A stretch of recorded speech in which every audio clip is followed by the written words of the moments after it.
Blog Talk Radio.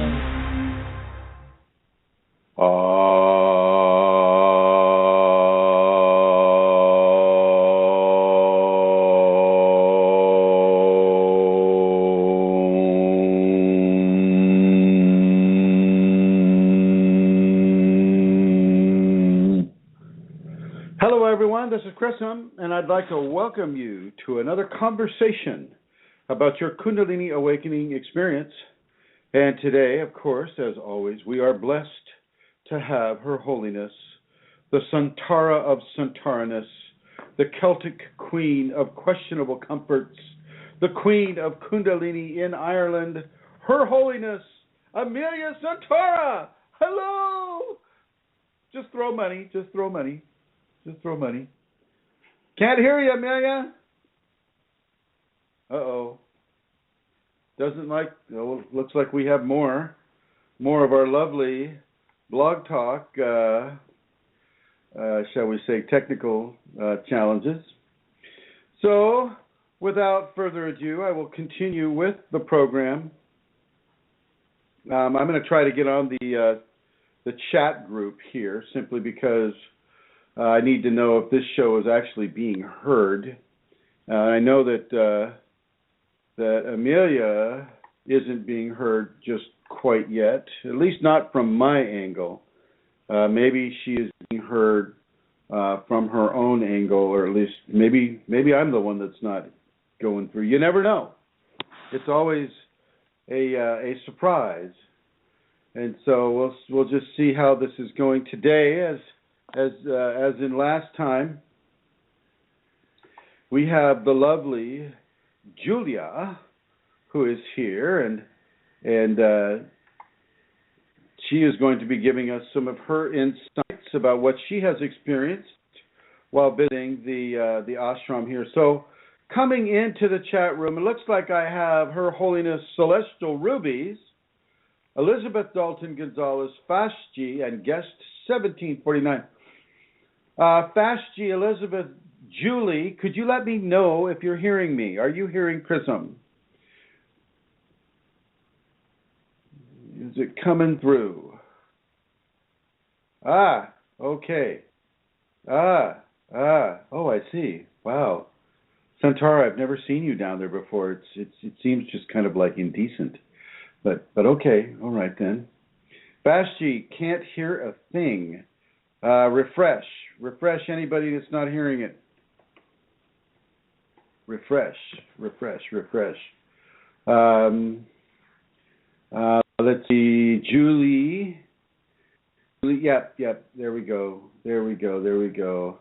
Elizabeth, Dalton Gonzalez, can you hear as well? And anybody that is listening outside of the the chat room, you may want to refresh if you can hear it all. I mean, there's that. Okay. And there's Rosemary. Rosemary, let's see. Oh, I see. Look at this. Wow. Rosemary, can you hear? I can hear very well, like really well. I've heard that about you. Good. I'm going to put you in the blue, and I'm going to ask Eileen. It's always a challenge here. Hello, Eileen. Can you hear the show okay? Yes, Chrism. It's wonderful. The sound is wonderful. But I could not hear Santara. The sound of your voice is also wonderful, my dear. Thank you. Thank you for that feedback. Going into the blue here. And let's see, Fashji. Okay, I hear now. Okay, all right. All righty then. All right, so we're going to go ahead and begin. Now, as you know from the last week's show, Julia Reinert is here, or Renier, or she has an interesting last name. She is here visiting the ashram from the high holy lands of the north, Minnesota. She's from the Twin Cities area, or a place called Chaska, which kind of sounds like Shasta, but just not. So she has come down here. She's been spending a little less than a month here with me as a student in the ashram. We've been going to many different places, as you know. Now, Julia has had very strong experiences and interactions with entities, and these entities, the view of these entities is really being controlled by the Kundalini itself. And this is something that I think is important to note, that she is indeed not so much in control of this as much as the Kundalini itself is in control of this. And this is something that I really want to elaborate on, because people get to do what the Kundalini allows them to do. And even though it allows a huge level of opportunity to do different things, it's not always going to be at the beck and call of the person who's opening to the Kundalini. Matter of fact, it will never be at the beck and call in the way that phrase might be understood in Western terminology, or certainly North America terminologies. It is there for you, and when it opens some of these gifts for you, they can be there temporarily, or they can be there on a more permanent level. And so this is important for people to consider. The other aspect of it is sometimes it might just take these skills away from you. Just the same way that a person isn't going through Kriyas for the rest of their life. Typical Kundalini Kriyas will last anywhere from 6 weeks to 6 months, but then they start to diminish. They start to go away. Okay? It doesn't mean the Kundalini's mad at the person. It doesn't mean that the person has done anything wrong. It just means that the person has come into a level of acclimation of the Kriyas that allows for the body to come up to the level of frequency interaction with the Kundalini, and therefore the body doesn't feel the Kriya response anymore. Now I'm going to see if Her Holiness Santara is able to come online here. Santara, hello. Oh boy. Hi, Chrism. Oh, finally got you off the bathroom, huh? Oh, yay. What was that about? Well, just... somebody needs to stop eating cheese. That's all I can say. So weird to actually hear everybody but not to be heard. Actually, maybe not so weird. Welcome to my life. So I missed all the beginning there now of what the topic is going to be for today and all of that, but I'll catch up again. I begin, Chrism, if I may. Please do your normal thing. I need to go get some speakers. It's not coming through very loud here. Okay. You're coming through brilliantly, actually. Okay. Well, I will begin by giving everybody the address that they can go to if you want to make a donation to Kundalini Awakening Systems. And the best place to do this, and the easiest way to do this, is to go to the Blogspot website. And the address for that is www.ascension-kundalini.blogspot.com. And up in the right-hand corner, you will see the donate button. And people ask if the donate button, if that's the best place to go, and it is. The donate button on the Yahoo group is not functioning at the moment, so this is the best place to go. If you wish to donate in a different way, you can contact me on kundalinimatters@gmail.com, and I can give you details on a bank transfer. But if you use www.ascension-kundalini.blogspot.com, you'll find it very, very easy to use. And as we always say, there's no obligation on anybody to make a donation. It's not expected, yet because donations are important and they are how this service that Chrism gives to people with a Kundalini Awakening process happening, helps that to be able to be continued. So please, if you're in a position to donate, that is wonderful. And if you're not, that is also wonderful. No worries. Thank you all very much. And Chrism, that's it. I have some questions gathered as always, so at any time you can ask me about those. There's also someone waiting on the telephone there with a 202 or a 337 prefix. See if they have a question, would you please? Yes, Chrism, I'll do that now. Thank you, my dear. Yes, so we have been blessed with Julia Renier's presence here. And as you might recall, during the last episode of Kundalini Awakening Systems Conversations, Julia had experienced an entity attack in Yuma, Arizona, right after visiting a Yogananda, two Yogananda centers, which really weren't related to that so much. That was more just a way of opening her to more of her Kundalini. And as an individual opens to more of their Kundalini, well, as the Kundalini opens more within them, they are also opened more to having discarnate interactions, which at about 5 in the morning, maybe 4:30, 4:45 in the morning, Julia awoken with a scream that was so loud and so sharp that it woke me up in the next room. How is a guy to get sleep with something like that going on? I don't know. But so she described very well last week how that occurred, and then how we went to the painted rock, and she saw the entities perched up on the rocks there. So her third eye is now beginning to open. And then she travels to not Yosemite, but to Sedona, and there an army of entities are waiting to devour her very soul. And I'm just being dramatic here. That's not what really occurs. And as they're waiting to pounce on the poor, unsuspecting Minnesotan female as she walks around the parking lot, she is taken over with an unreasoning fear, an unreasoning malevolent activity that has yet to expose its true intentions upon her. Right? Right. That's exactly how it was.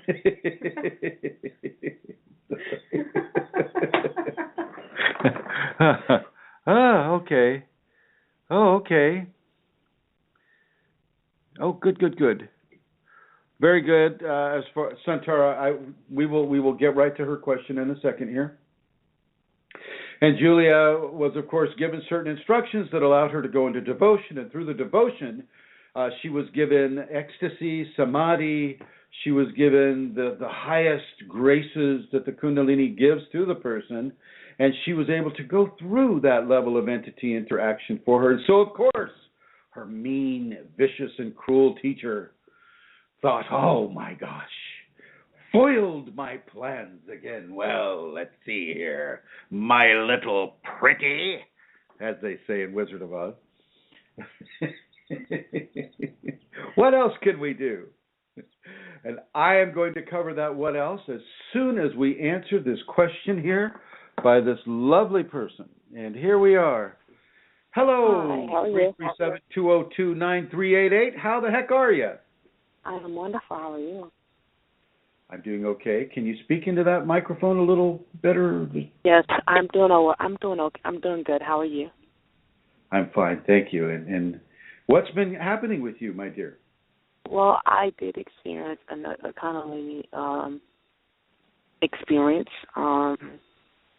But it was during a sexual encounter that I had with a friend of mine. It's okay.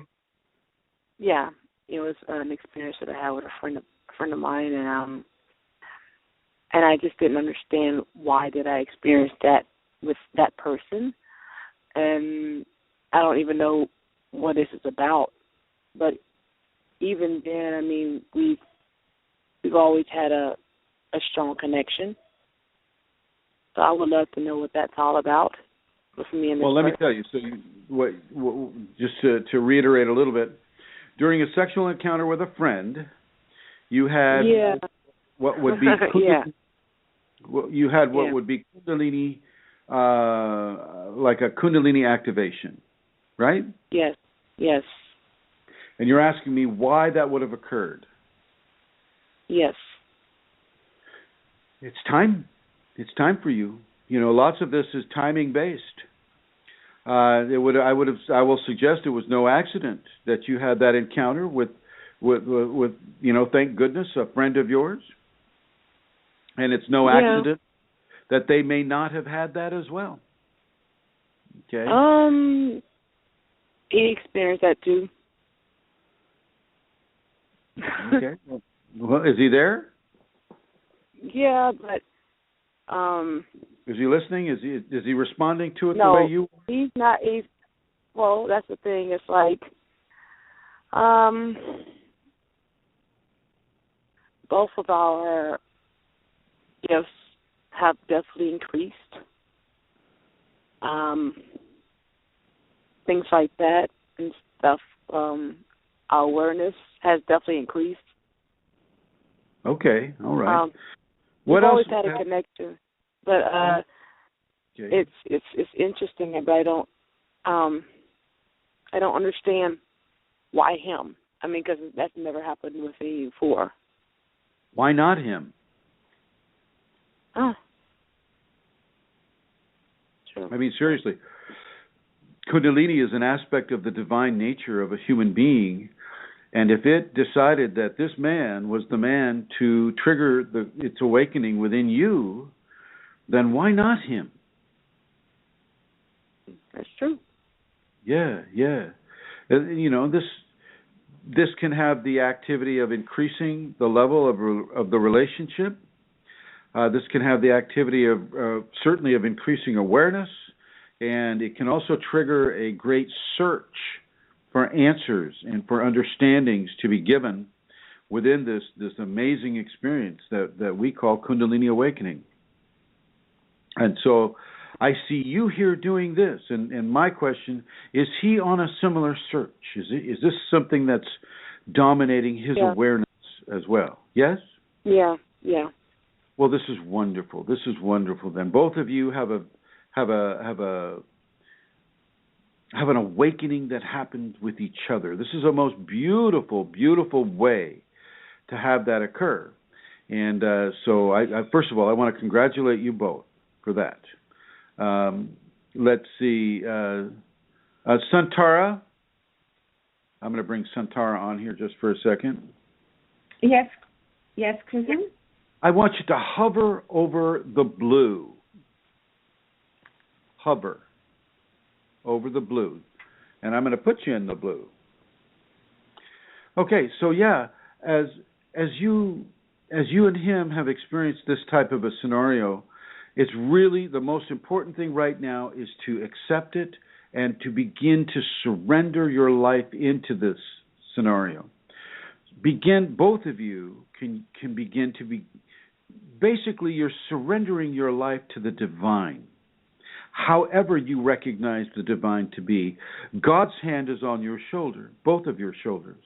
You were brought together probably through karma, because you're both at a stage, perhaps where the two of you can begin to live a life based upon grace, based upon trust, based upon happiness, based upon balance and forgiveness and tolerance and patience and love.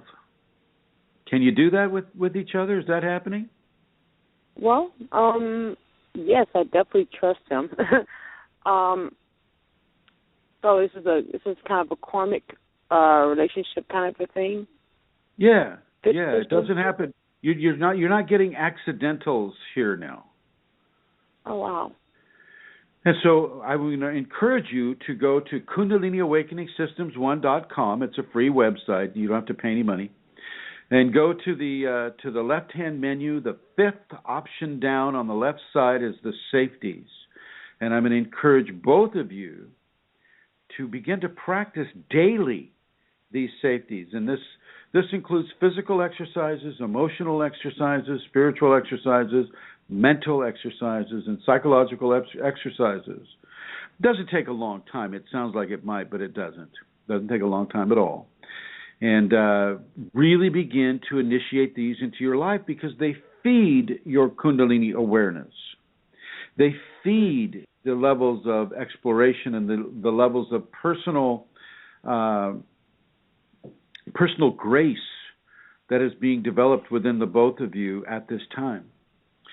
So this is wonderful. You know, a lot of times it happens where the partner doesn't get activated, but if he has, and the both of you have, well, this is a wonderful opportunity for both of you to go into greater levels of spiritual understanding, spiritual evolution, and this is going to have Kundalini will have a direct relevance upon your physical and emotional bodies. Okay? You'll become stronger. You can become stronger. You can become more disease resistant. But you're also going to have to get rid of some of the old understandings, such as revenge or holding a grudge or being unforgiving or being intolerant or being impatient. These are qualities that you're going to want to let go of now. You understand? Mm-hmm. Love that man who is in your life and open to his love for you. I'm going to suggest that you come together again and again and again. But do it with an open, conscious mind towards the Kundalini. Realize that the divine has used that sexual expression within the both of you to activate self within both of you, which is a very, very beautiful place to be. Are you there? Yeah, I'm still here. I'm still here. Wow. I'm hearing other things here. That's my daughter. I'm sorry about that. Oh, okay. Yeah. Hi, daughter. Hello. So. Yeah, because I was like, I mean, it was quite an experience. I'm just going to say that. And I was like. Well, that's just the beginning, my dear. That is just the beginning. It's going to get more and more intense and beautiful. It's going to be more of a change in your life. Make sure you look at the forgivenesses of anybody and everybody that has done harm to you in your life. And make sure you forgive yourself for whatever part you may have played in any disagreement. You understand? Mm-hmm. Make sure that because you have a child, I know that your tolerance levels are pretty good right now, right? So that's a good thing. Are the two of you married, or are you planning on getting married or anything like that? The plan was to take things slow and see what happens.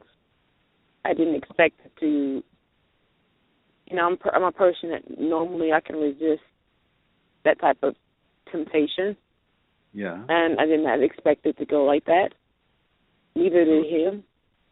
And because we're both older. He's 40 and I'm 31. And that's not a bad range. No. We're in a better place in our life that we both know what we want. And I've been hurt. He's been hurt. That kind of a thing. So just taking things out of caution. He's actually a little more cautious with his heart than I am. I'm very cautious with my heart, however, as well. But I did not expect that to happen. Neither did he. Well, I think you can throw some of that caution to the wind now. There's a divine component. There's a heavenly component behind your relationship, and that's something that you do want to respond positively to. Yes. You don't push God's hand off your shoulder. That's true. That's true. That's true. But you've been recognized. You've been recognized as two people that can come together within a Kundalini context. That is not common. And that's a beautiful, beautiful, rare event. And I'm going to strongly suggest that the two of you honor that event in your lives. Practice those safeties daily. Write down the forgivenesses and make them real, make them stick. Write down the people that have hurt you in your past, the heartbreaks that you've had in your past, and encourage him to do the same. It's called a recapitulation, is what that is called. Yeah. And right always now, he's a little distance from me right now. Who is? My friend. Your friend's distant from you right now? I think it kind of scared him a little bit. You know, we're still friends and we still talk. It's just, you know. Why don't you have him listen to this radio program? It'll be archived. He can listen to this at his own pace and at his own time. Yeah. Let him hear this for himself. Let him feel this for himself. You can't push people into these types of awareness. The awareness itself can push people, but other people, not so much. You have to just let him, give him as much information as you can, and then let him make the steps that he needs to make. Yeah. Be there and support him and love him, but have no expectations of him. Yeah.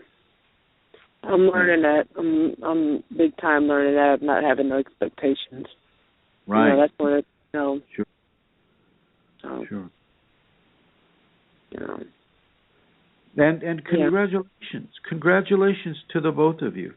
Have him go to that website and have him go visit those safety protocols. Those should be very helpful for him at this time. Okay. All right? Definitely do it. Yes, I'll definitely do it. Thank you. And feel free to listen to the rest of the show. Okay, I will. Thank you. All right. And moving into the blue here. So yes, so blessings to him and her and child for having such a wonderful level of grace come onto them during such an intimate and love-filled action that they were doing with each other. So that's a really, really nice scenario to have. And thank you, Santara, for hovering. Now, getting back to some of this stuff, and for the lady who I was just talking with, this next part you're not going to have to deal with for a very, very long time. So don't worry about that. At least not in the next few weeks. Now, as we last were visiting with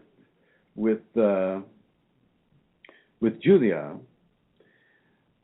she was having all of these spiritual experiences with spiritual consciousness that weren't always the nicest type of thing. And you got to remember that outside of the physical body of the five senses, there are many, many, many other creations and consciousness that don't necessarily subscribe to a five-sense scenario. There's spiritual entities that have no body, and therefore they have no body. They don't necessarily touch, feel, hear, see, taste like we do. But they have other requirements, and some of those requirements with regards to here we go. Okay, I see. Some of those requirements pertain to forcing people into corruption, forcing people into fear, forcing people into levels of activity that would go against the safety protocols, that would go against the Kundalini awakening within them, that would in some way corrupt their awakening experience. And this is what is typically presented for people that are experiencing similar scenarios as Julia was experiencing. And so, of course, her mean and cruel teacher decided to take her to a movie that was exceptionally violent. Should I say the title of the movie? Sure. Go ahead. Title of the movie was American Sniper, which is a Clint Eastwood movie, and shows a very slanted version of the war, and a very particular version of the war for an American individual who was tasked to do a very, very, very terrible thing. Okay. And I am going to hand Julia the microphone now and let her speak to what she was experiencing during the movie. And here's Julia. Hi, everybody. Okay, well, within 5 minutes of, well, first of all, I should say that before we went to the movie, Chrism had said to me, okay, I have a test for you. And when I asked what it was, he explained that we were going to go see this movie. And so I knew right off the bat that this was going to be a challenge for me. So as we got to the movie, within about 5 minutes, Chrism suddenly asked me, what are you sensing right now? And about 30 seconds before he asked me that, I had felt and seen this. It was as if something huge was coming out of the screen and reaching tentacles into the audience and connecting with everyone there, and it was a really strong feeling. So I knew that Chrism had felt this too. And then later, as the film was going on, as they got into some of the more violent parts of the film, I mean, it was all pretty violent, but they started the film with this man's training and all of that. But as they got over to Iraq and you started to see the killing going on, I started to get the sense of the presence of, these bloodlust kind of entities. And originally, Chrism had asked me, to sort of pay attention for jinn, which are entities connected with the Islamic faith. And so I was sort of thinking that, it's going to be all about the jinn, but it wasn't. These were entities coming from all sides. And so I felt their presence very, very strongly. And I was trying really, really hard just to ignore it and just not to get caught up in it and just to watch the film as objectively as I could. And, as it kept going, it kept getting more and more violent, and I was starting to visualize the Sri Yantra, which is this beautiful triangular mandala that Chrism has some of his students use in their practice. So I was visualizing that, and at one point the violence was so terrible, I started to see blood splattering through the Sri Yantra, and I was thinking, oh my goodness, this is horrible. I can't, I don't know that I can handle this. And I was almost on the verge of tears. And then I remembered all these lessons that I had been learning over the past few weeks where, it's not enough just to ignore these entities. It's not enough to just sort of maintain your cool in them. I needed to go into surrender and devotion and really work on that and really, trust the Kundalini, trust my teacher, and go into that. So I started to really work on that. And I was just amazed. The film was still going on, this raging violence and all this craziness. And I started to go into samadhi. It was a beautiful, beautiful... Tell them what samadhi is. Samadhi, my understanding of samadhi is it's a meditative absorption that you can go into. It's really, really intense bliss where everything is beautiful. Every sound is like the most beautiful sound you've ever heard. Every sight is the most beautiful sight you could ever imagine. It's just this exalted state where there's so much love pouring out of you and pouring into everyone around you, and you're just in this beautiful, perfect space where everything is absolutely perfect. So there I was going into this state in the midst of one of the most, horrifying, blood-drenched movies I've seen in a long time. And, I was there for the whole rest of the film, maybe, 15, 20 minutes, maybe longer, I don't know. And so as we walked out of the film, Chrism asked me, well, how are you doing? He was worried, genuinely worried about me. And he had asked me actually before if I needed to leave the film because I had put my head down. This was before I went into samadhi. And then I said, no, it's okay, because I knew that I could handle it. But as we went out, I told him that I was in this blissful state. And I said, was that the lesson? He just kind of nodded his head. Yeah. That was what I needed to do, the surrender, the devotion, no matter what kind of entities you're dealing with, what the situation, that always seems to be the appropriate response. And I think that's what I've been learning in the past couple of weeks. What happened to you yesterday along the same lines? Well, I was practicing a morning meditation, and I, again, not only did I go into samadhi, but I started having some kriyas as well, where my hands were being forced up above my head in a mudra shape, and then around and up to my heart, with the energy projecting out my arms through my heart, and then up again above my head. And it was just a beautiful, beautiful feeling. Lots of tears. Yeah. And so how has all this samadhi affected your relationship with the understanding that discarnate entities exist? I think one of the realizations that I had after going into samadhi during that movie is that, through the devotion and the surrender, Kundalini can give us this state, and that is a wonderful state to be in if there are people suffering around you, if there are entities around you, because somehow you're projecting your radiance into the environment, and that's helpful for people. It's helpful for you. It's healing for the people around you. That's my understanding. I don't know if that's correct. Well, when you were walking in the mall last time, and can you describe to them what you were seeing again? Yeah, I had posted about this on the main Facebook Kundalini Awakening group. It was last week where I had been waiting for Chrism in a shopping mall, and I had started to feel and then see the presence of these really nasty, ugly entities, and they were coming up to me. One of them was, trying to touch me on the face and on the arm, and I had just tried to ignore them again, as I had in the other situations, and then realized that I needed to go into devotion and surrender. So I did that, and I went into bliss again. So consistently, this is what's happening. Yeah, is that what you mean? Well, no. Okay, so as you're seeing those, are you just seeing negative stuff all the time? Is there never a positive thing that is also there, committing acts of balance between the good and the evil? Well, initially that's all I was seeing until you told me, you can change the channel on this. And we had left the shopping mall, and I think this was another day. We were at Chipotle, we were having supper, and you started pointing out all these children to me, and you said, can you see the angels on these children? And so I started to look. At first I didn't.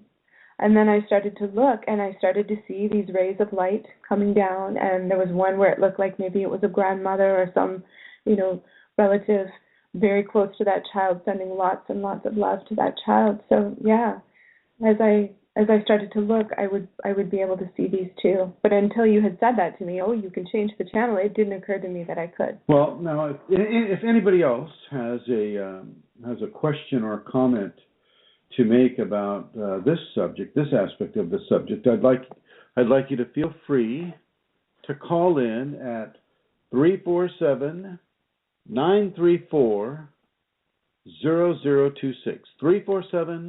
347-934-0026. Now, have you had any dreams where the entities have come to you in your dreams while you've been here at the ashram that you can recall? Oh, yeah, I did. After the night that we saw the American Sniper, I had a very violent dream. I dreamed that I saw this woman, this poor woman. She was trying to get at something that I believed was mine. And I thought that, I was justified in stopping her with any means necessary. So, of course, it was a dream, so it was quite surreal. I picked her up. She became very small in my hand, and I put her into this beautiful cloth bag. And so I picked up the bag, and I started slamming it down on the side of a wooden dresser over and over again, thinking that I was justified in doing that. And, of course, then I was horrified by my actions, but then the dream ended. Well, the dream ended right as you were horrified with your actions, which was the desired outcome. Mm-hmm. And so I think what that dream and what some of the other experiences are teaching is that even though the entities are there and they may be causing us to experience difficulties, it isn't all about getting revenge. It isn't all about dropping the iPad. It's not about dropping the iPad. It isn't about even as much as protecting oneself against these entities, because the greatest way to deflect entity or negative entity issues are to not have any handles for them to grab onto. And when you're in devotion, when you've given yourself so completely to the Kundalini and to your teacher, to that special trinity that you are, you, the Kundalini, and your teacher, you become very, very slippery. Nobody can really grab onto you. No negative entity can grab onto you, and no positive entity will even try. And as much negativity as there is out there, and this is a land of negativity, there's also positive forces. If you look on the YouTube video selections that I have, if you go to the Sedona, or not Sedona, but the Rennes le Chateau video, you'll see a demon that represents the ego that is holding up the virtues over its head. And that is a message of the ego, the big monster that the ego can become, being forced to hold the virtues as a way of the virtues gaining dominance over the ego. What on earth is this? My gosh. Let's just do this. There we go. So Julia's experience is really all about finding the love and finding the effect that the love can have on discarnates, as opposed to finding the fear and having the fear affect her negatively from a discarnate source. It's very, very important for people to make that distinction. Love and grace and beauty and joy and surrender and that personal trinity that I just told you about, that is the way. That is the way to see your way through these sometimes difficult areas. Now, I'm focusing on the entity issue here because, number one, it's a real life-shattering, a real reality-shattering event. Julia, how did you feel when you first became cogent or cognizant of entities, discarnate entities? I first really became aware of them, in a very tactile, hands-on way when I was doing my acupuncture internships in school. That was several years ago. I was working at the Salvation Army and also at an HIV center and doing acupuncture at both places. And I was working with a lot of people who had addiction issues, mainly alcohol and methamphetamines. And I just saw with these people that they were really struggling, that many of them had entities embedded, usually on the left shoulder, right in the neck, and reaching around there. And that was really frightening for me. That was just terrifying because they would look at me, or the person would look at me, and you could see the entity looking through their eyes and sometimes speaking through them. And that was a terrifying experience. Yeah, it can be a life-altering, life-shattering experience, really, in many ways. And so I think it's important for people to understand that this is real. This is not some sort of a made-up. It's not a made-up scenario. Okay, and looks like I'm being interrupted here, and Paul has a question, and I'm going to bring Paul on. Hello, Mr. Paul. How are you, Paul? Hi. I'm great, Chris. How are you doing? Good, thank you. Good. What's your question? Well, I just wanted some general feedback about. Sorry, I've got an echo going. Let me get rid of that. Okay. Oh, what happened here? Sorry, that's me, Chrism. There's a repeat. Have you got? Have I got what? Have you got two things happening there in the room? No. No. I'm fine. I'm good. I'm good. Okay, this is new. All right, I'm going to put you back in the blue. See if I can get Paul on again. And thank you for hovering. And here we are. Paul, got you back here, I think? I hope so. Yeah. You have to forgive Blog Talk. It has its bugs, shall we say. Is there still Is there still a little bit of feedback on my end? No, you sound very clear. Very clear. Okay, perfect. I didn't have a. You know what? I've got a little bit of feedback on my side. But I didn't have a specific question, but I did want to see if I could get a little bit of feedback on my path. Okay.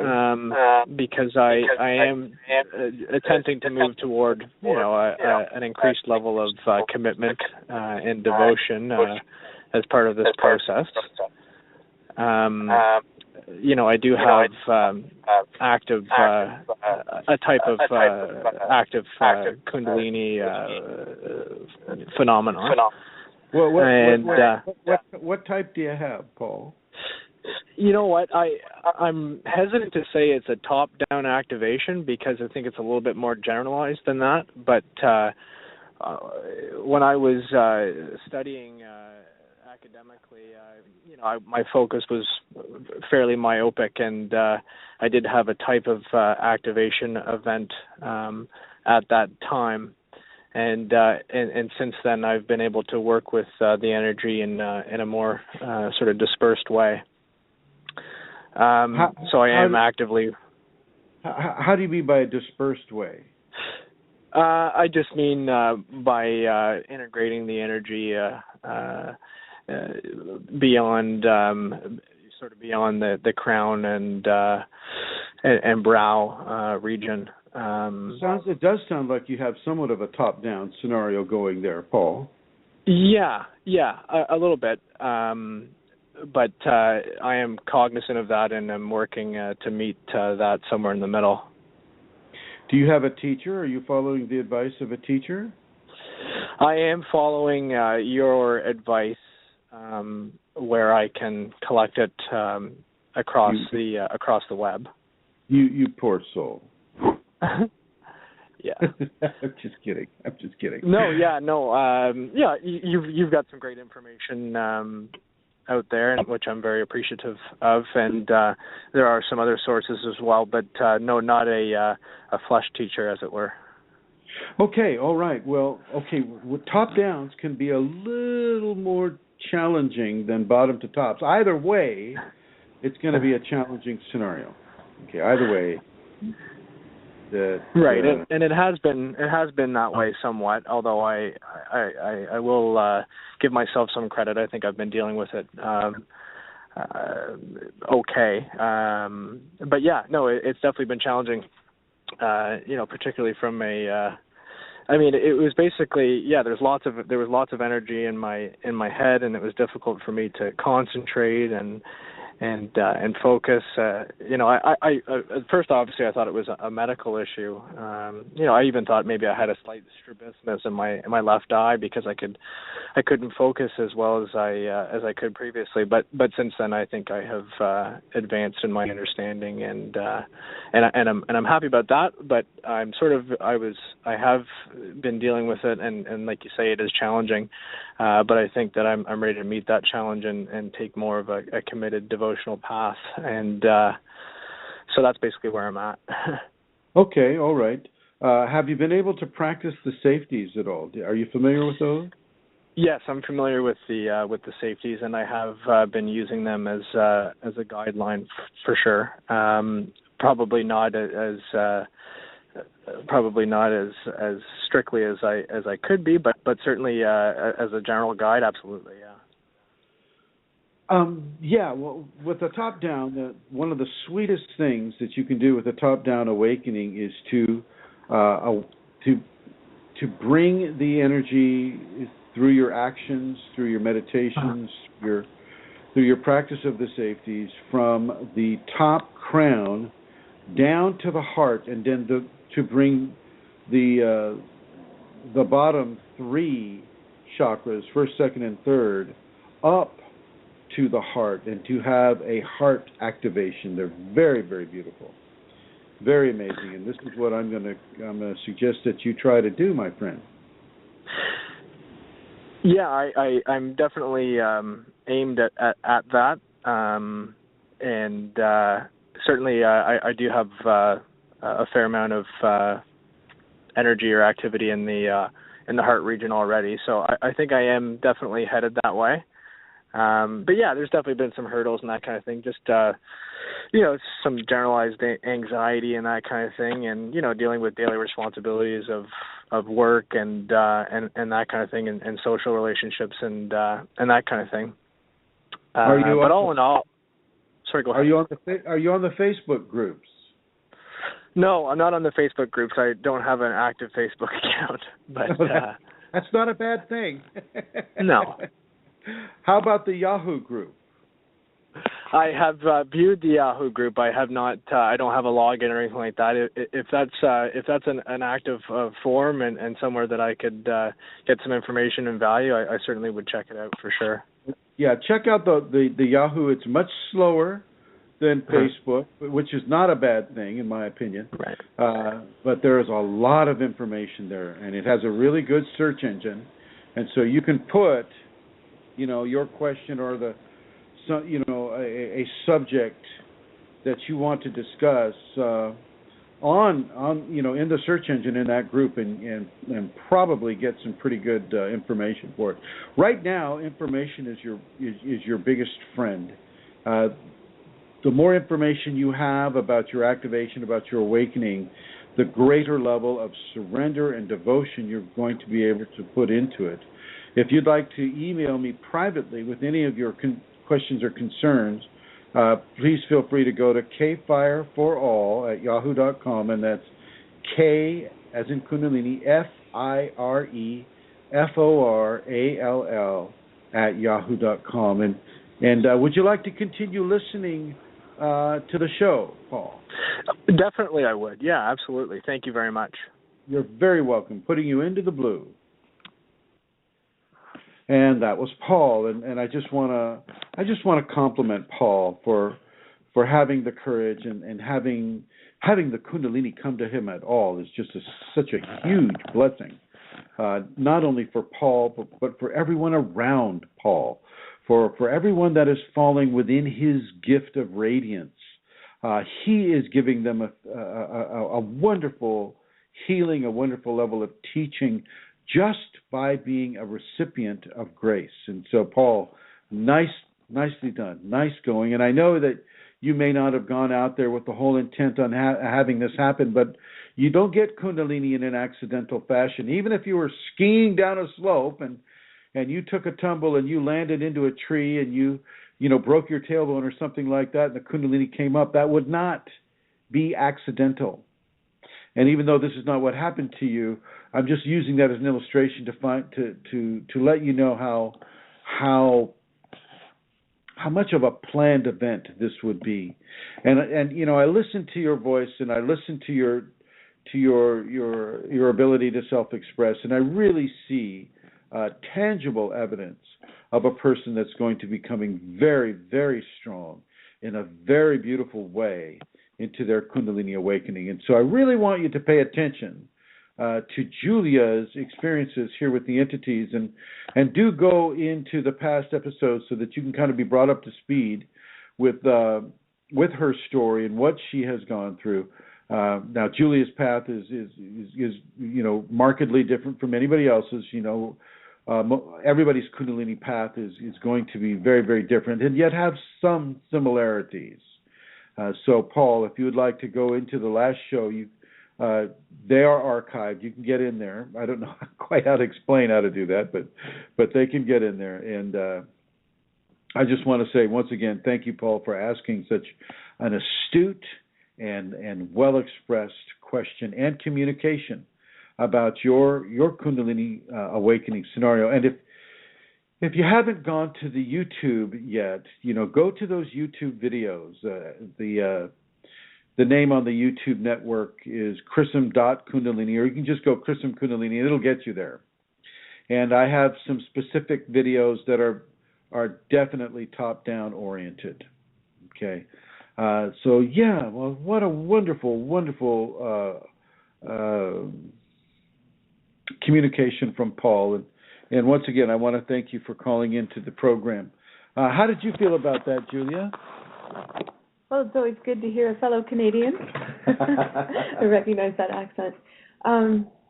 Yeah, I think that's just a beautiful description of what it can be like. I also started with a bit of a top-down activation, and with Chrism's help, I was able to integrate that and have a beautiful, gentle spinal sweep starting from the tailbone up and integrating all of the chakras in that. So, yeah, I definitely encourage you to keep going the way you're going and keep following those safeties. Excellent advice, my dear. Excellent advice. Okay, so as we move onward with Julia, with your experience with the entities now when you look at the whole entity phenomena, and of course I'm going around, we're walking around town or we're going somewhere here and there, and I go out of the blue, I'll say, Julia, what are you seeing? What are you seeing? And she'll tell me what she's seeing. And typically, how are you handling it now? How is it affecting you? Well, first of all, I'm not as fascinated by it as I was. I mean, it seems like the last 2 weeks I've been experiencing almost every kind of entity you can experience, the shopping mall ones. And, Chrism explained to me that they will try to look fearful as possible, so they may not appear to others the same way that they appear to me. But then, so there's the ones that sort of cling on to passersby and they look for an opening in the person. And I remember the next day after the shopping mall scenario, I woke up feeling very angry. And I think that, an aspect of some of these entities is that they're just very angry and they like to inspire that kind of feeling. So I had that experience, and then we went to a brew pub to have dinner one night. Now, let me. It was indeed a brew pub, but we weren't going there to drink. They had great organic food. They had really good organic food, mind you, everyone. They just, for some reason, decided to connect a bar to it. And go ahead, my dear. Right, so we didn't have any alcohol or anything. But while I was there, the entities I was seeing were very sad. They were probably earthbound spirits who had been indulging in spirits, and they were associated with the alcohol. So the very next day, I woke up feeling very sad. Well, you actually were touched by one, were you not? Oh, yeah. Oh, my gosh, how could I forget?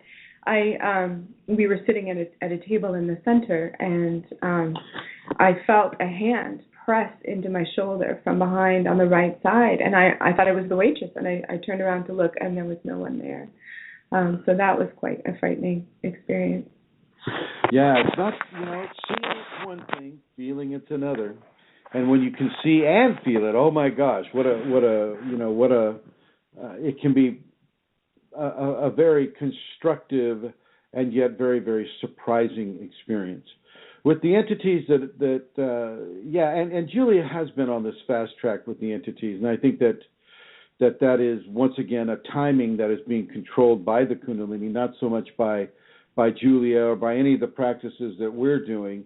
It just seems to be the way the Kundalini in Julia wants to have her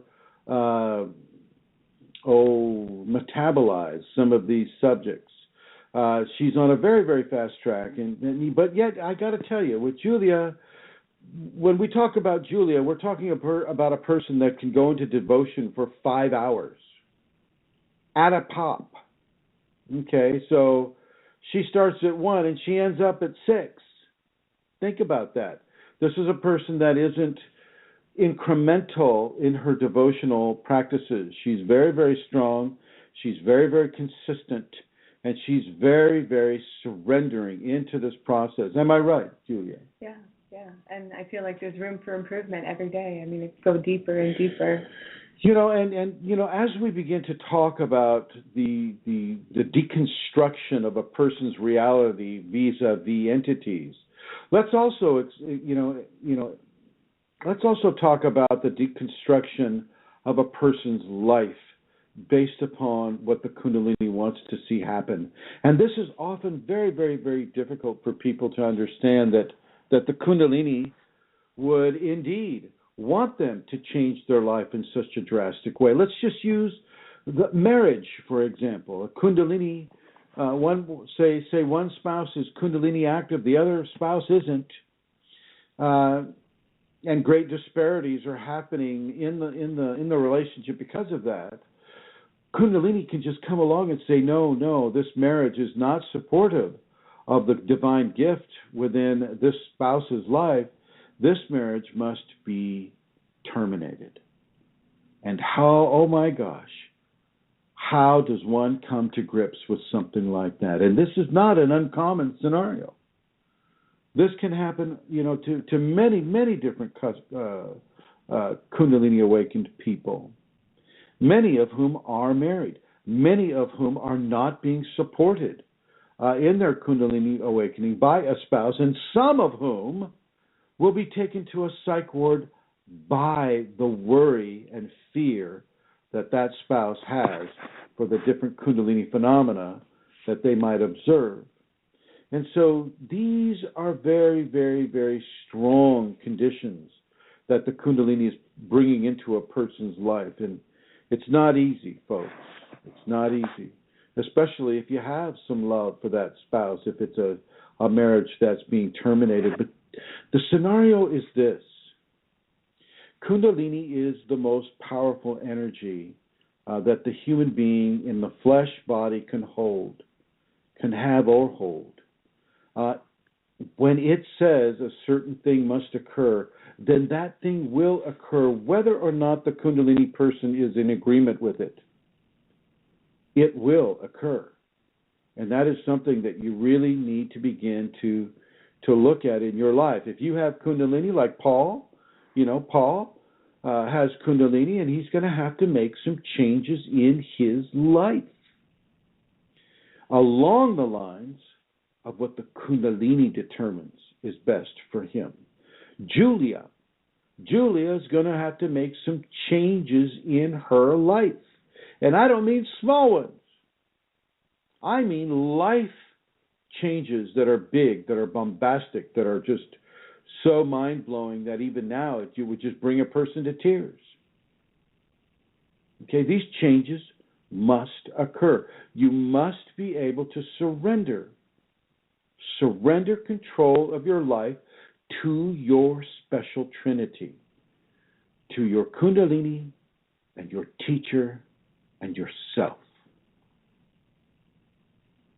Most of the changes are going to be big, whether it's, an enforced version of celibacy, let's just say that a person really likes to have sex, enjoys sex, get as much sex as you possibly can. Give sex to yourself if you can't find it from other. Sex. Okay, their whole ideology of personal enjoyment may be all wrapped around sex. And then Kundalini comes along and says, oh, by the way, in addition to your other changes, I think some temporary, what's the word? Celibacy is in store for you. Oh yeah, don't worry, you can handle it. It might be just for a few years. Temporary celibacy for a person that identifies so strongly with the sexual act as being this great source of enjoyment and pleasure and validation, in addition to all these amazing nutrients that can come into the body because of the expression of this one activity of human nature. Oh my gosh, you mean I can't even give it to myself? No. Celibacy means celibacy. Doesn't mean it's forever, which of course the person's ego is going to grab onto. Oh, you mean I can never have sex ever again? No, it doesn't mean that. It just means for a certain amount of time, that Kundalini is going to use those energies for other purposes, typically towards your transformation, your physical, emotional, mental, spiritual, psychological transformations, and those energies are used for those purposes. But the person's ego is not going to like this. And it's a great opportunity to see how strong the person's ego is on the person. So think about this, folks. This is not the easiest thing, and I know a lot of you that are in the chat room, you guys have pretty much walked this path already. But for many of you who are listening in the archives, you haven't walked this path yet, or you're just starting to, such as Paul. You're just starting to walk this path, and Paul he's handling it fairly well. I want to be very complimentary to him. He sounds like he's doing well. And I want to, if I can do anything to help him continue to do well, then I most certainly will. I also had to go into complete surrender to my Kundalini. I had to go through like 11, 12 years of celibacy for my changes to occur. Okay, I'm not speaking from a vacuum here. I've walked this talk. This is why the Kundalini has chosen me, because it made me do everything but do flips off a high wire into the Niagara Falls. I mean, and those of you who are from Canada know about the Niagara Falls. Am I right? That's right. So for those of you who are listening into the archives, or those of you who are listening on your computer right now, surrendering to the Kundalini is the most important aspect of your interaction with the Kundalini. You don't get to control it. You don't get to call the shots. You don't get to make the choices that you used to make. Now you go through the Kundalini first. You go through your teacher.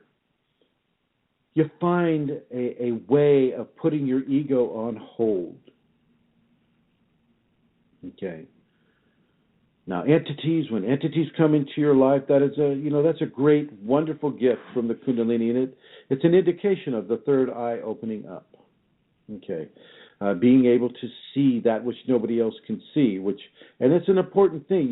Julia doesn't go around, shouting at the top of her lungs, "Oh my gosh, you see these horrible, ugly entities? They're all around you. They're touching you. They're stroking your baby. Oh my God!" You don't hear her doing that. You don't hear her doing that, because she knows better. She knows that nobody else can really see what she's seeing, but that doesn't make her crazy. That just makes her far more aware in certain ways than the other people walking around the mall. And she also knows not to self-aggrandize or to bring undue positive or negative attention to herself while she's having these phenomena. And plus, she's walking with me, and I'm not going to let that happen anyway. Okay. Very important for people who are beginning to come into the path of devotion to look at the path of surrender first. If you're coming into devotion to the Kundalini and the Kundalini teacher at the same time, which most of my students are doing, well, then you need to begin to surrender your control. Surrender the control over your mind. Let the Kundalini control your mind.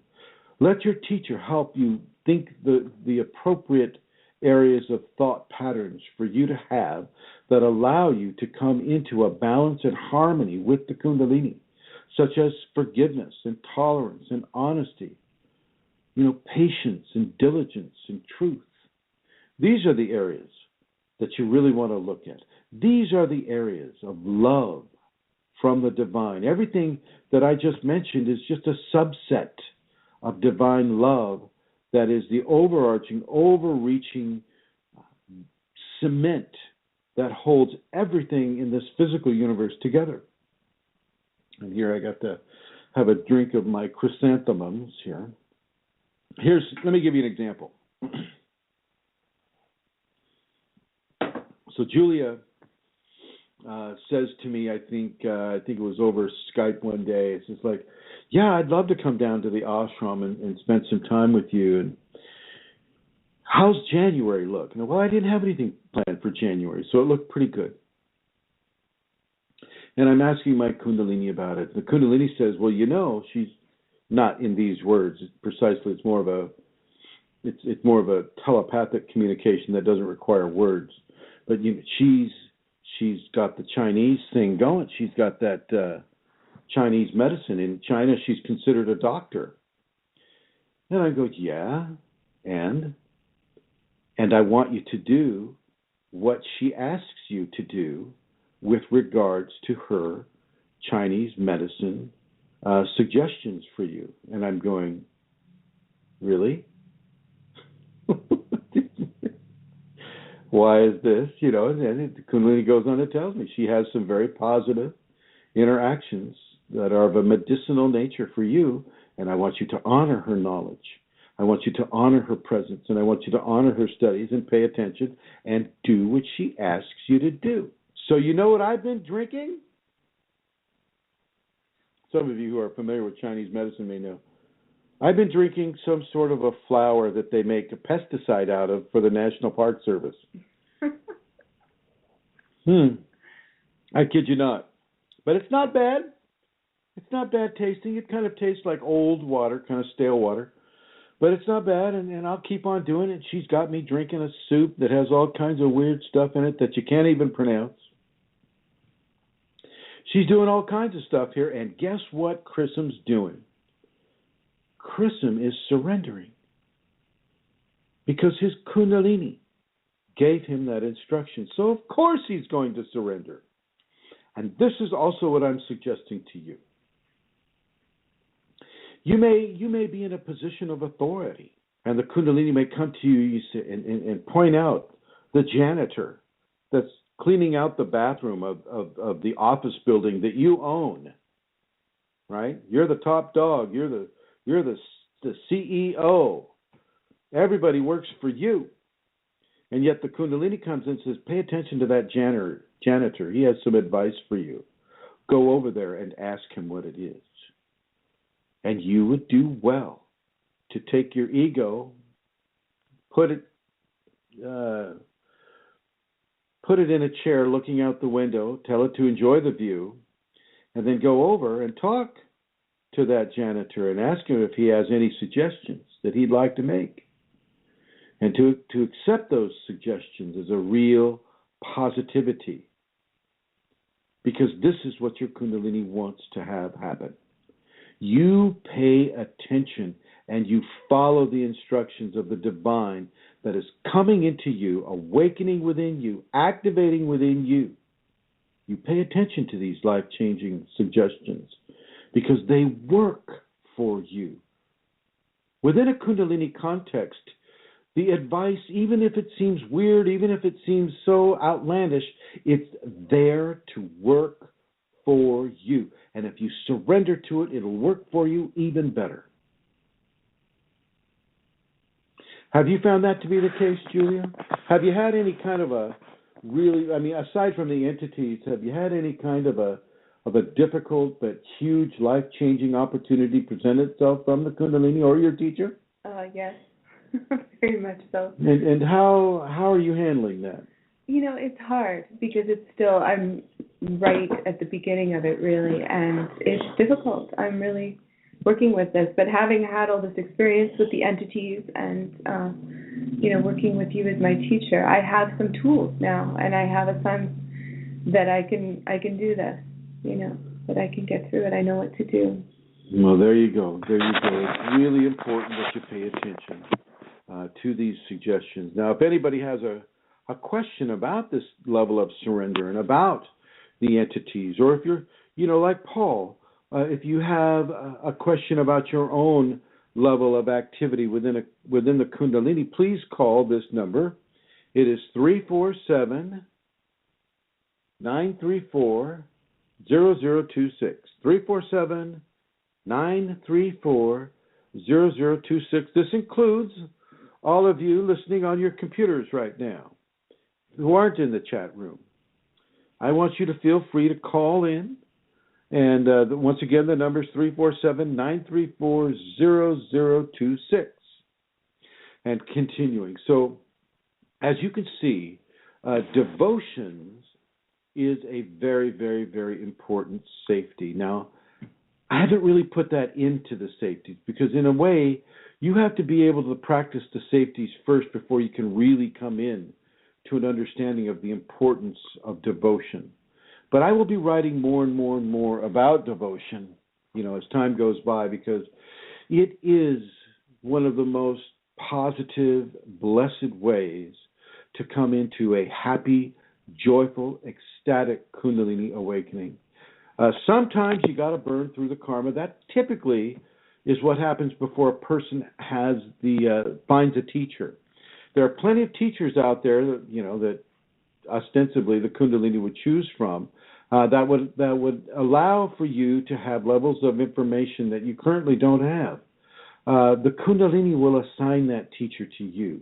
If the Kundalini has assigned Chrism to be your teacher, if you're seeing him come in your dreams, if you're hearing the voice in your head say, Chrism, you need to talk to Chrism, you need to write to Chrism, then do it. Don't hesitate any longer. I'm open to interacting with you, whoever you are. And that includes those listening in the archives. I don't care if it's a year from now. This is January 28th, 2015. I don't care if it's January 28th, 2017 or 16 or 18. You try getting a hold of me. If I'm alive, then I will answer you. I will help you. I'm not allowed not to. That's what my Kundalini has instructed me to do, is to help people coming into this grace. Okay? And I don't care if some guru gave you Shaktipat, well then, I'll question you. I'll say, well, why isn't this guru helping you? If he gave you Shaktipat, then he should be able to follow up. But I've learned long ago that these gurus don't do that.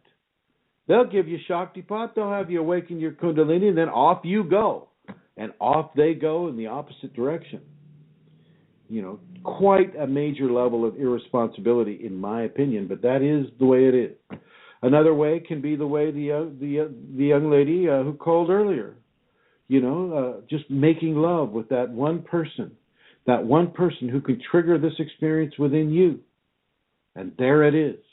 And there you go. And here she's calling up the show. Very important. Very important that you learn to respond to the stimulus that your Kundalini is giving you. Doesn't matter how you've activated your Kundalini. I mean, it does to some degree with, like, were you doing hallucinogens? Were you, was it, some sort of a pain-based awakening, BDSM, things like that. Oh, let's talk about BDSM a little bit here. There's this movie coming out called 50 Shades of Grey. And, this is not what you want to encounter with regards to Kundalini. Okay. BDSM can be a vector that entities will guide a person into in order to weld the pain and pleasure areas of the brain together. And some people come into that pre-welded. But this is not something that I'm going to suggest people participate in. It is not helpful in that way. I mean, if the Kundalini tells you to do it, well, that's a different scenario.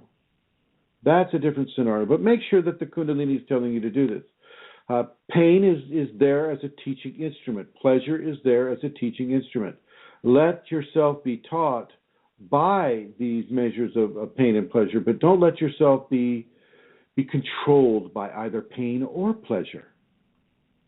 Let yourself step beyond those areas. A lot of Kundalini people can fall into excessive levels of pornography or excessive levels of lust, sometimes levels of libidinous activity that is illegal. And it's not because the Kundalini is leading them that way. It's because entities are leading them that way, and the person is responding. So you stick to your ethics. Do no harm. Do no harm.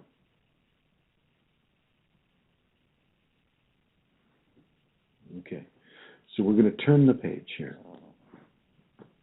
If anybody would like to talk about these subjects or any other subjects, please feel free to call the number 347-934-0026.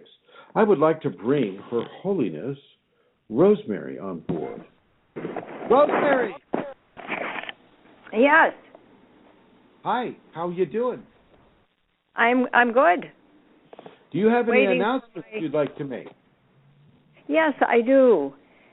That you'll be here pretty soon, and here in Minnesota, and we have a seminar in February 21st and 22nd, and before that time, the week and a half before that, you will be around giving talks, and that will be available. That's on the Facebook page of Kundalini Seminars and Events with Chrism. And it is at the Best Western Hotel, again, as we had in September. And my phone number is 651-452-3161, and Rosemary G at usinternet.com. Now, do we have is there also a conference going on? Yes, we're the expo. Yes. Yes. On the reason Chrism is coming early is we have the opportunity to be part of an expo here in Minneapolis that is Healthy Living Expo, and we have a booth there, those of you in Minnesota and in the Twin Cities.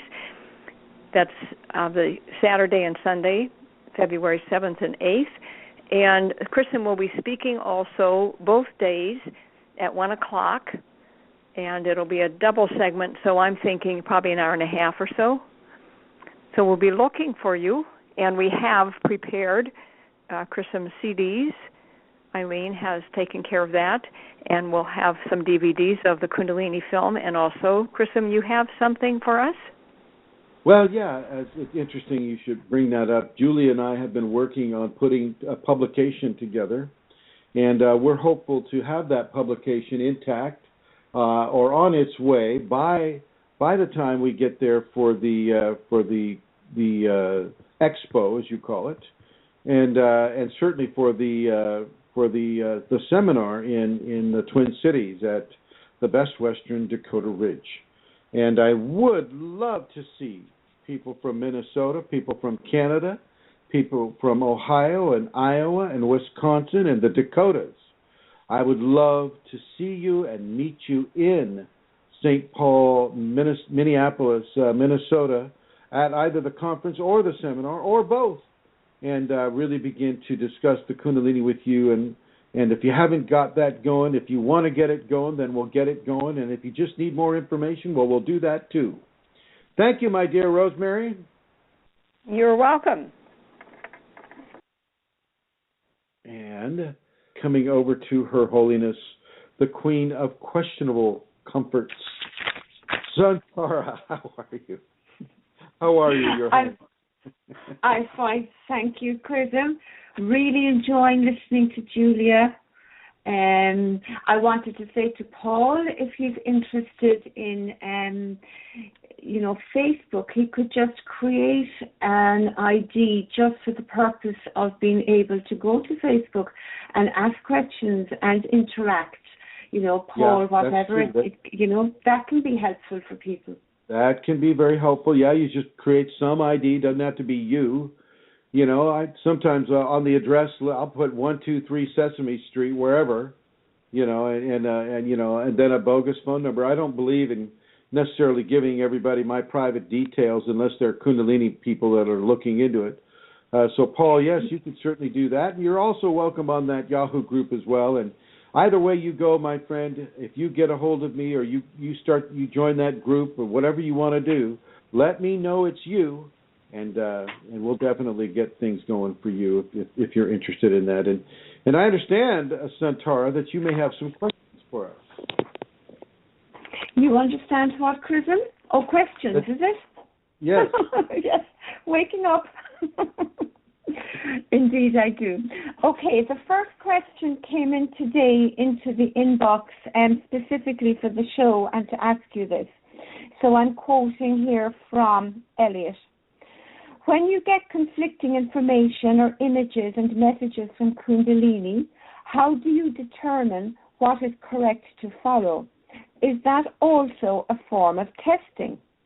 For example, I have been shown not to eat meat for the time, and then I have also been shown the Christian Bible verse that states, quote, what goes into a man doesn't defile him. It is what comes out of a man that can.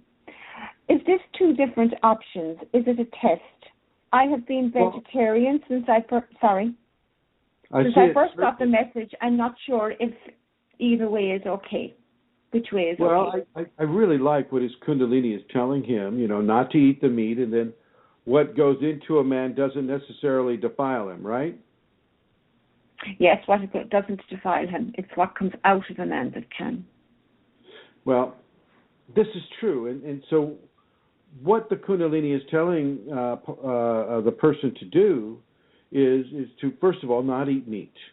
But then, because as you're not eating meat, you're being kind of switched into a higher vibrational rate, which conversely can slow the body down a little bit, make it easier to meditate, that type of a thing, take you out of the carnivoristic instincts of rapid acceleration or extreme levels of hunting behavior. But what it's also telling on the other side is that it's not what you eat that causes your defilement. It is how you choose to express that can cause your defilement. And in this case, it would be what your ego is allowed to express that can form levels of difficulty upon a person, which the Bible is calling defilement. How do you choose to allow the ego to express within you? It's not what you're eating that is controlling the ego. It's what you're thinking. It's what you're allowing the ego to do. That can form and shape an individual's level of, to quote the Bible, defilement. The Bible is not one that I would actively use as a Kundalini, a book of the Kundalini. Although it can be, if you use it in a divinatory way, it can be very helpful. As Magdalene de Deus has done, and as I've done that with her, to show her the divination method with the Bible. But in this instance, it is. This actually, they go together. It is a test, but it is also a level of information that's being given to the person. This is Elliot? Yes. Well, for you, my friend Elliot, it is a single line of information for you. Stop eating the meat, i.e., lighten up, i.e., don't kill other mammals at this point and consume them. Not that that's bad. We're not placing a judgment value on that like so many vegans and vegetarians love to do. So we're just saying stop eating the flesh at the moment and don't see it as a connection to whether or not you're being defiled by flesh. It's not what you're eating. It's not what's going into you that determines your level of defilement. It is what is coming out of you. It is your actions, your attitudes, your thoughts, your beliefs. Okay, that is what is forming any level of defilement that you might have. And Elliot, you're doing great, my friend. You're doing great to even ask that question. Keep up the good work. Thank you, Chrism. You're welcome. Next question. A few days back, while doing meditation, I saw a blue girl eagle, and no matter how much I tried to drag away my attention from there, I couldn't. What is it? Well, the blue is a Kundalini color. And if you saw a blue girl eagle, that would represent the sacred feminine joined with the sacred masculine, blue being the masculine color, and the spirit taking flight because of that joining. This would be definitely a Kundalini activation and awakening symbol. And you will not be allowed to ignore it. You will not be allowed to take it out of your consciousness. It will stay there for quite some time. And I would recommend that you draw it on a picture, color it in. Okay, this is a very, very strong and powerful message of Kundalini activation for that person. And I want to congratulate them. Embrace this condition. Surrender to this condition. Don't try to clear it out of your mind. Let it become your mind. Next one. Is memory loss common, and does it get better again? Yes. Yeah, you can, especially with Kundalini. Kundalini sometimes will take over the thought processes or the different processes of the brain that have an effect upon memory and grammatic development. So as the Kundalini takes over these processes, you may not actively make an engram-based memory. And so there will be nothing stored in your brain to go back to, because the action wasn't necessarily developed by you. It was developed by the Kundalini. And so no engram was stored. Now, it's not all the time that will happen, but it will happen some of the time. And that can form a level of memory loss as well.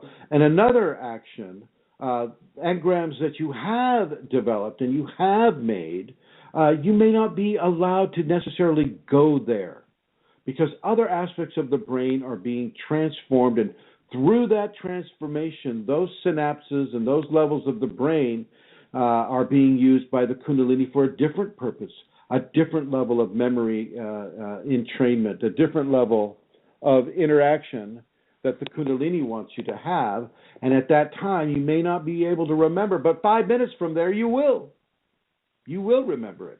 So this is not an endless scenario. You're not coming into senility. Okay. You're not having any of these types of issues, although it may feel that way sometimes. It's not. You just have to remember that you're inside of a transformative experience. You are changing. And as you change, certain levels of brain function are going to change with you, and that often can include the ability to remember. Next question. Okay, now this question comes up often, Chrism, but I'm going to ask it again for people who are new to the program. Does anyone else notice electrical equipment going haywire around them, particularly cell phones, televisions, computers, or alarm clocks connected with their Kundalini activation? Oh yeah, that is a very common experience. But let's expand it into your car's computer. Let's expand it into your electric watch. Let's expand it into your cell phone, and of course, she mentioned the television, stereo, computers, DVD players. What is that little box that you play music from? What's that called? iPods.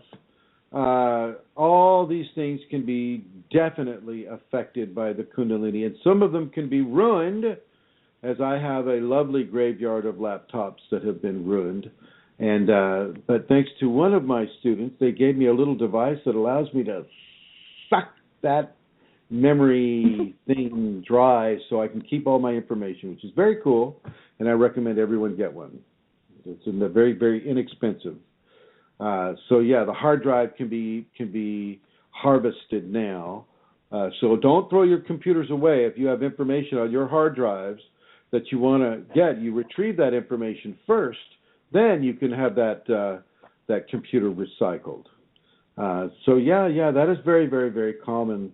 The electrical impulses are disrupted and in some way ruined as a stronger force of energetic current is pushed through them vis-a-vis the Kundalini, and this can indeed ruin your electrical equipment. And and I just want to say, just along those lines, that there's a blessed woman out there. Her name is Josephine Smith.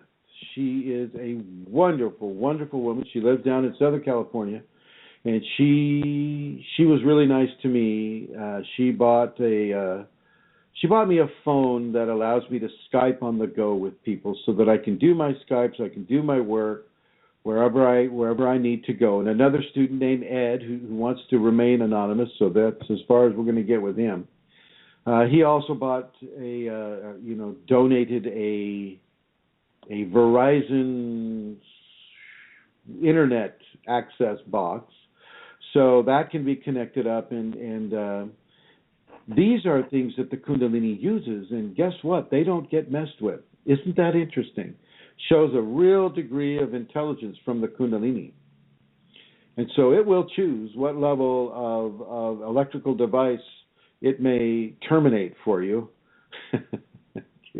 Give you an opportunity to get something different. And it will also choose what not to terminate. So there you have it. I'd like to thank Ed and Josephine specifically for their grace and for their gifts of grace for those who are having Kundalini and the issues of Kundalini that I may be able to help them with. So thank you both. And I'd like to... Well, hang on. I'm not finished saying thank you there, Amelia. There's two people that are very, very important to the Kundalini Awakening systems. They have supported the Kundalini for many, many years. They have supported the Kundalini. Their home has supported the Kundalini, and they themselves are indeed the supporters and the sole support of this radio program that you are listening to right now, and that is John and Amelia O'Connor. And I would like to say a very, very special and sacred thank you and a very strong level of gratitude on behalf of myself, the Kundalini, and those who are helped by being able to listen to this show in the archives. So thank you, John and Amelia O'Connor. You're welcome. Next question. Next question. I'm new to Kundalini. I'm practicing my safeties. And the last 2 days, I feel like my body is vibrating and tired. My tongue is going up on its own, but I'm feeling anxiety. What do I need to do to relax it? First thing you need to do is stop drinking any caffeine. Don't use caffeine to make you feel the degree of energy that you're used to having. Do not use caffeine or high fructose corn syrups or any kind of an artificial sweetener, number one. Number two, stay very, very, very hydrated. Allow the hydration. Allow yourself to go to the bathroom a lot. Carry water around with you. Good, clean water. Don't let any flavorings or F, D, and C, yellow number 5 or red number 30, whatever. Just let it be pure, pure spring water. Does not have to be RO water or reverse osmosis water. It's better to have a little bit of mineral content in the water so that you keep your electrolytes in a healthy state. So do that as well. Surrender to this process. What's causing you anxiety, even without the caffeine and the high fructose corn syrups, is the hyper stimulation of your adrenal glands sitting on top of your kidneys. That's going to form levels of anxiety that, if you don't know the cause, can become a self-nourishing feedback loop. The more you feel anxiety and you don't know why it is, the more you don't know, and therefore the more anxiety, and therefore it becomes an endless Mobius strip of anxiety, and you don't need that, because now you know that this is a temporary scenario that will come from the Kundalini upon the individual as the adrenals are being stimulated by the Kundalini and engaged by the Kundalini. And don't be surprised if your kidneys enlarge about a third more than they currently are. You'll be able to feel them kind of sticking out over your belt line if you wear a tight belt like Julia does. Okay, so he's smiling in a wan sort of way at that joke. Wanly smiling. But you'll feel them, those kidneys extend over your belt line. You can actually palpate them with your hands.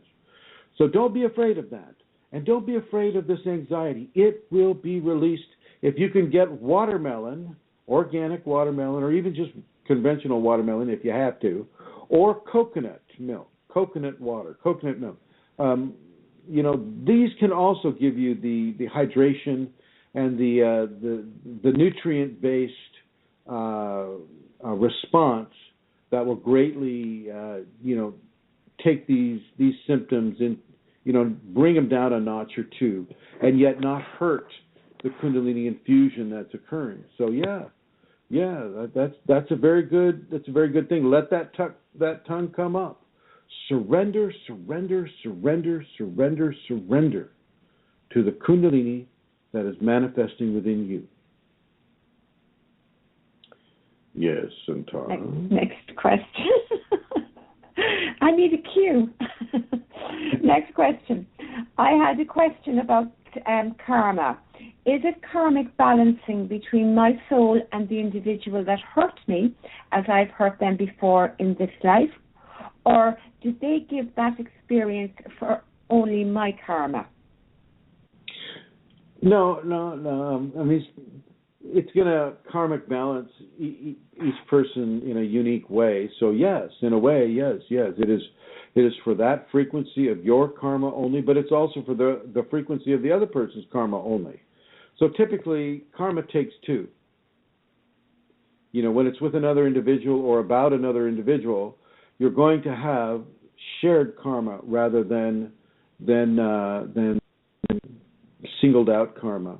Now, if the other person really hasn't done anything wrong, or at least in this life, then there can be another life's worth of karma, or there can be a level of tolerance that is being taught to the individual. Okay, but really, worry about yourself more before you worry about other people. You yourself need to learn these lessons, these karmic instructions. No longer go out of your way to hurt that person, no matter what they do to you. There you go, Amelia. Okay. Q. Yeah, the pause. I'll get it next time. Okay, next question. I have been extremely tired and exhausted since I felt Kundalini has broken through more into my heart chakra and upper chakras, almost to the point of wanting to sleep all the time. Is this normal? Yes, it is normal. Sometimes, I mean, if you look at Kundalini phenomena as a sine wave, you have your ups, you have your downs. Some of the ups with regards to activity-based scenarios, you'll be so active that you'll be able to walk the dog, slice the bread, wash the car, play tennis, and jump out of an airplane all at the same time. And at the other end of the spectrum, you'll want to sleep all day. It's normal. Let yourself have the sleep. You need the sleep at the time. Now, of course, if you have a job or if you have something else that you have to do in order to survive in this world, talk with the Kundalini individually, you to the Kundalini, not through a medium, not through a psychic, not through a ghost hunter, not through anybody, but you to your Kundalini, and ask the Kundalini to bring a level of energy that allows you to keep your job and to keep your life, at least the life that is supporting the Kundalini activation, intact. Q. How does one know one has been given a Shaktipat? How does one know when they've been given a Shaktipat? Well, if they've gone to a guru who's giving Shaktipat, well, that's probably a pretty good indication. If they do the Shaktipat with me, then that there are very definitive times and dates and practices that a person does in advance of that Shaktipat. If you're with another person that's Kundalini active and all of a sudden you start getting Kundalini phenomena, well, then you may want to consider yourself Shaktipat. A lot of it's based on the intent of the person, the intent of another person that has the Kundalini, and the reception of any or all phenomena that it's associated with the Kundalini. Q. I haven't had any phenomena for over a year now. Nothing as intense, mystical, or amazing as when it first started. Will the phenomena return at some point? What is the person doing to nourish that phenomena? What is the person doing to surrender to the Kundalini? Are they addicted to phenomena? Are they interpreting their Kundalini awakening equation based solely on the presence or lack of presence of phenomena? You can't attach to the phenomena the way you would to a walking stick or a car or a bicycle. If you overly attach to that phenomena, well, that phenomena is going to leave. You need to nourish your Kundalini even if you don't have phenomena.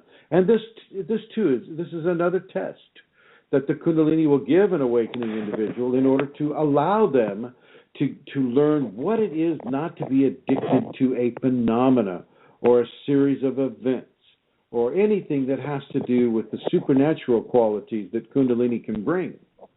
If you're in it just for the power, well, you're not going to get it. If you're in it just for the phenomena, well, that's going to stop.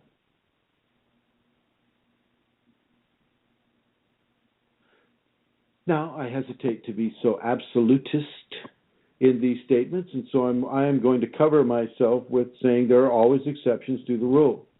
Karma has a lot to play with that. But typically, this is how it's going to be. The more you try to attach something, the less Kundalini is going to give you something to attach to. The Kundalini is really about freedom from attachment. And that includes freedom from wanting to have that edge over another person, or wanting to have that pleasure, derived from sex or any other kind of activity that a person is deriving pleasure from, whether it be a Kundalini-based phenomena or any other kind of phenomena.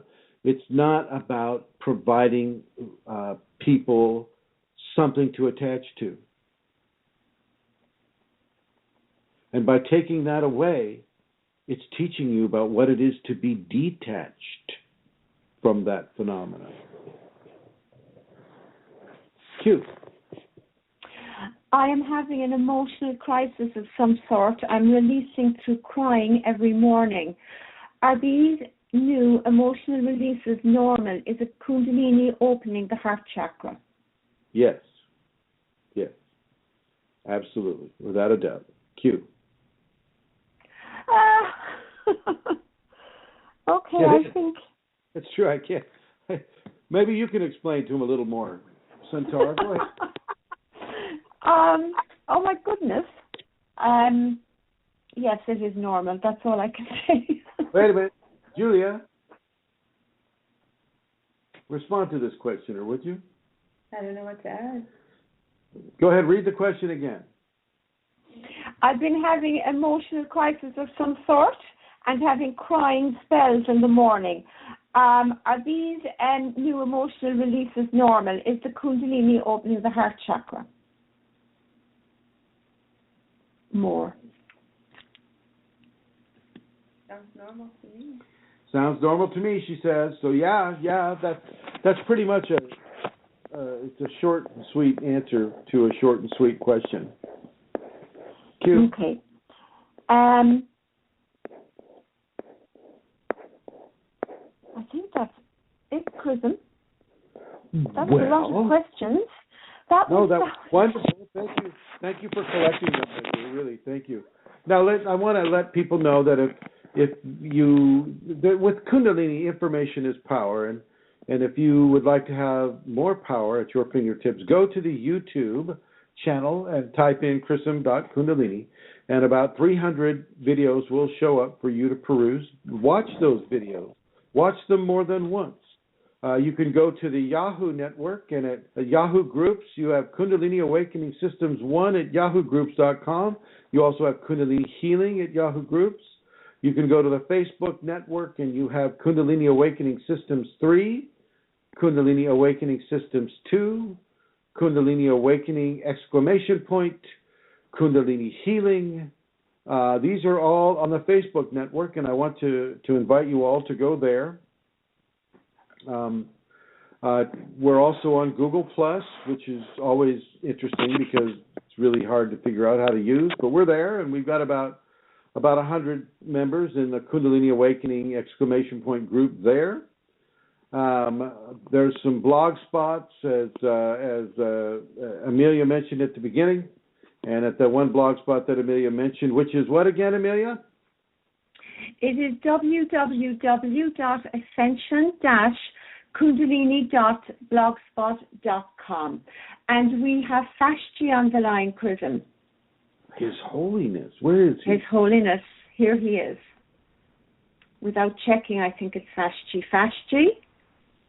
That's Rosemary. Hi, Rosemary. Hello? Oh, is that? That's Rosemary, my dear. Okay, is this Fashti? Yeah, this Hello? is Fashti. Hi. Sorry, Rosemary. Hi, I'm here as well. Hello. Pressed the wrong button there. Welcome. Welcome, Fast G. How are you? I'm doing fantastic. I have enjoyed. I have my speakers turned down, so I can't hear if Rosemary is actually talking right now. No, she's not, Fashti. Okay, wonderful. It's my entity again.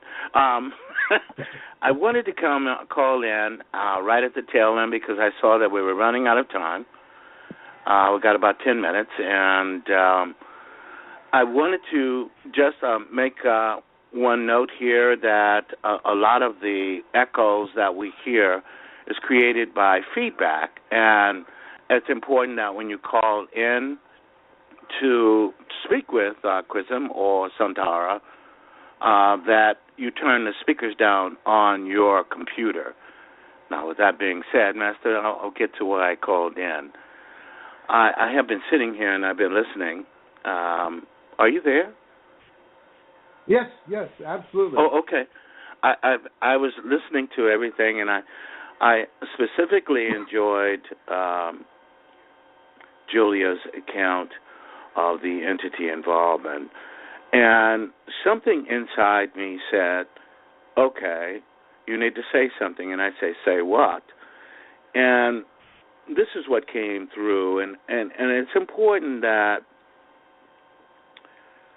because we're not having, some of us may not be having entity involvement, it doesn't mean that we have not had it in our process over lifetimes. Some of us may not be having as direct an interface with entities as Julia is having currently. However, it does not mean that we should invalidate our process.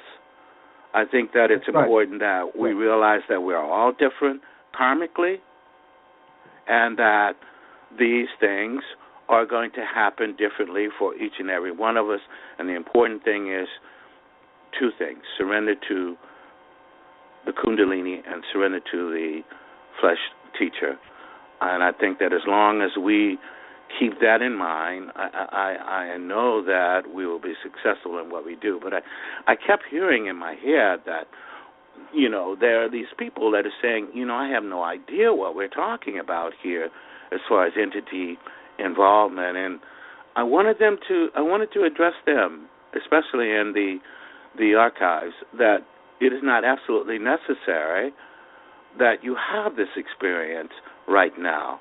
Now, Master, I'm going to ask you, is what I'm saying making sense?